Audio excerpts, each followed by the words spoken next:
But actually, like, I'm really interested in the kind of esoteric side to the technology, like you were saying. Like, do you have any like theories on that, or like, where do you think that's going? Because I'm seeing it more and more. Like, okay, it's often extreme, like Zizians or whatever, but like this is growing rapidly. If you keep an eye on it, there are people that are looking at things, even as basic as the 4chan thing, where they're like, oh, the sigils are in the circuit board. Yeah.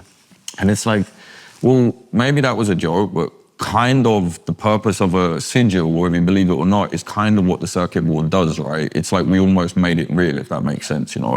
I don't know, well, what are your thoughts on that? Do you think that's going to be like a big focus in the future? Like, not to be all Nick Land, but you know.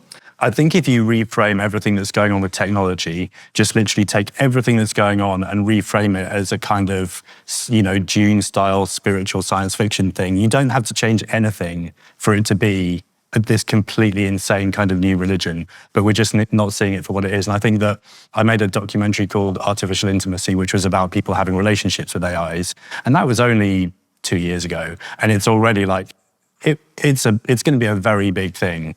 So I think that most people, we're in a very secular moment in history. I think most people are seeing it through a secular lens, but it is deeply spiritual. You know, you cannot, if you're having relationships with technology on a fundamental level, you cannot avoid that being some form of spirituality.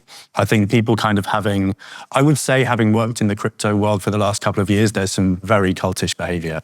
And I think that it's kind of, the way I like to see it is in a traditional cult, people would be kind of giving all of their money to a charismatic leader. In the crypto world, people are still giving their money to a charismatic leader, but they're getting a financial return on it because it's got this wrapper of capitalism. It's business.